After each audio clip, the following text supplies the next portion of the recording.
Good morning, YouTube. Good morning. I'm going to get Instagram rolling and we'll get started.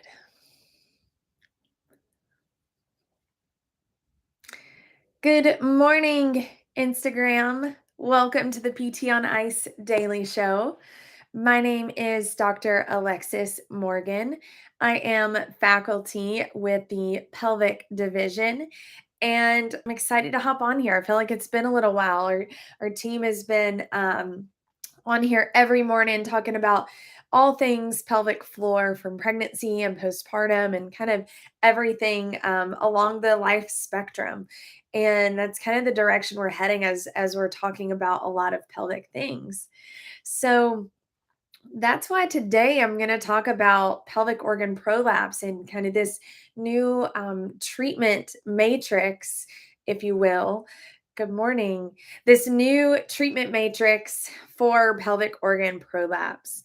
But before we dive into that, I want to first let you all know that today is the very last day to sign up for our online course.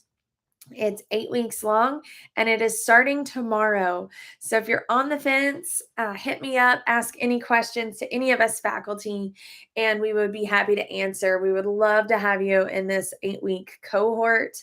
It is going to be a really good time and you're going to learn a lot. So if that is on your agenda, be sure to get that done today.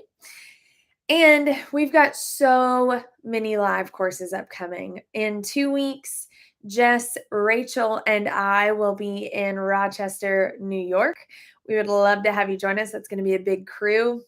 We're really excited, despite the cold weather that we're probably getting into.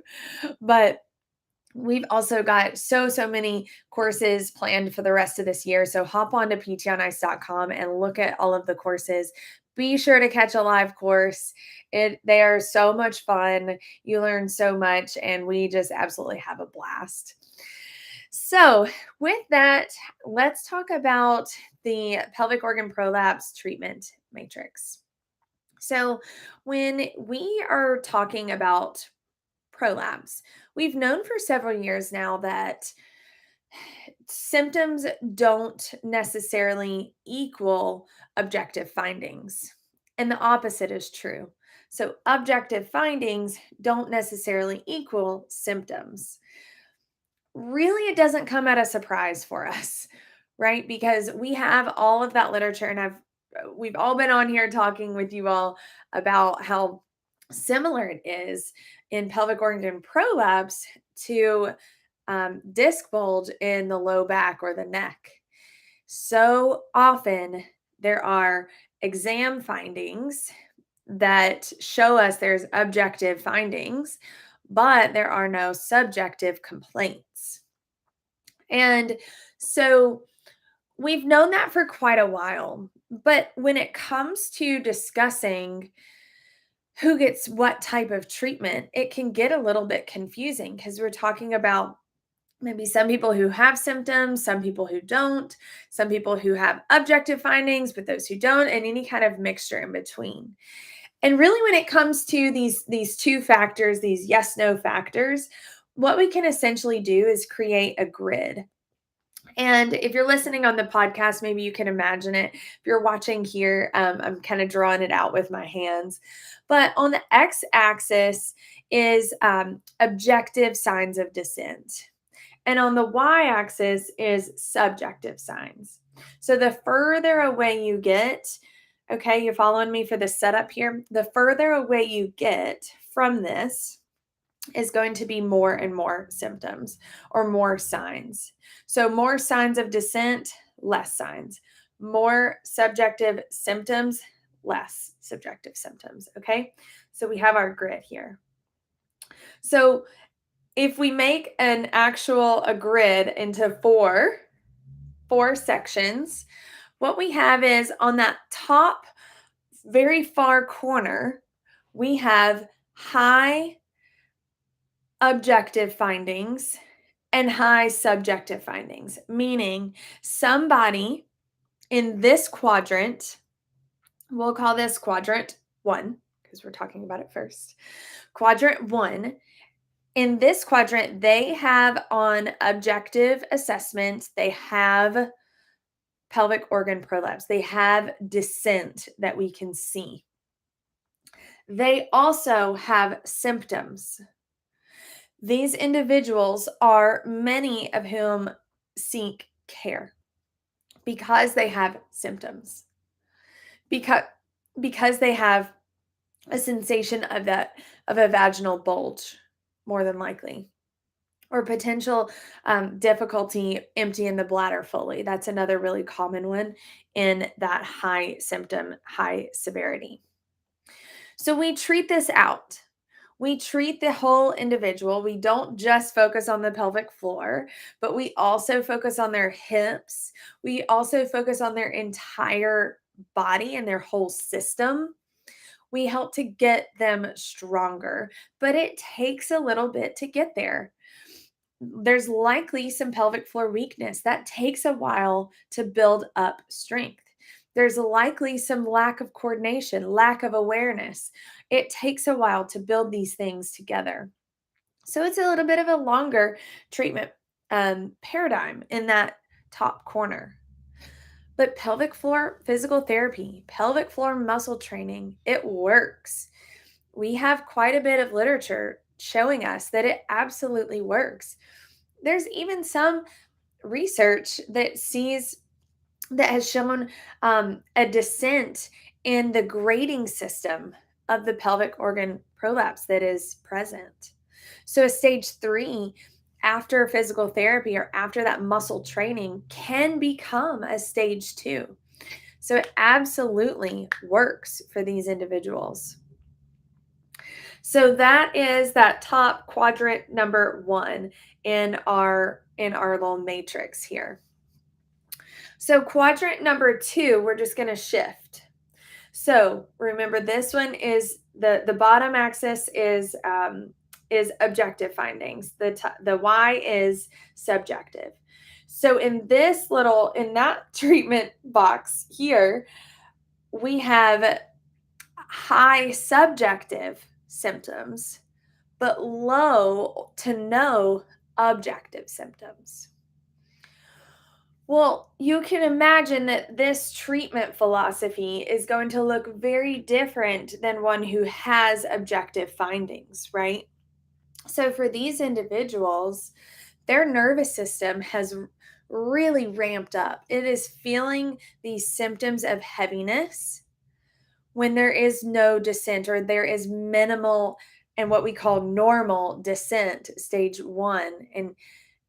And so these individuals need care that is really psychologically informed, because they need to understand how pain works and how processing works and how we can decrease that threat to their bodies. It's very challenging in that quadrant that we have to be sure that we don't dismiss their symptoms, while at the same time it's extremely valuable to get a supine and a standing assessment done and say, look here, your pelvic floor is exactly where I expect it. We see a lot of these folks who are postpartum in this category. Symptoms are high. They've been reading on Instagram that they could cause a prolapse if they do certain workout, certain way, too hard, too fast, too soon. And they think that they've caused their organs to fall out of their body. That system has ramped up. So it is our job to help calm them down, to look and say, you look completely normal.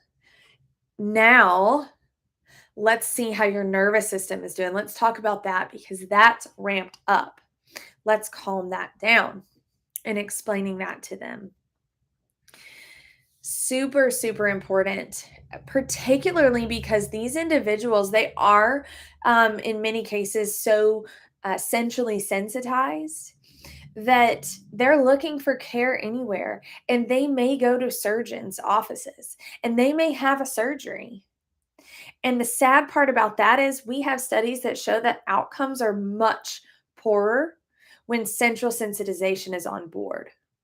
They're not going to get what they want out of that surgery because it's not a mechanical problem, it's a central problem. It's a processing problem. So we've got to treat it how it is, and we've got to try to make sure that they stay in our clinics, in our care, because we have the tools that can help them. So that's quadrant 2. Quadrant 3 is no symptoms over here. Quadrant 3, low on the symptom on the y-axis, high on the objective findings over here. So this is, we are going to see this a lot because in this quadrant on the right-hand side, on the side where we have high objective findings, between either two of these quadrants, this half of the quad, 50% of people are going to show up with this. 50% of people are going to have objective findings on their exam. So they're either going to have symptoms or they're not going to have symptoms. We're going to treat those very differently. If they do not have symptoms, we are not, we are watching our language. Because if we are really fearful of prolapse, if we use words that are harmful and fearful, we may send them into having symptoms because they're so fearful, and maybe even have a centralization effect from that. So we have to be cautious.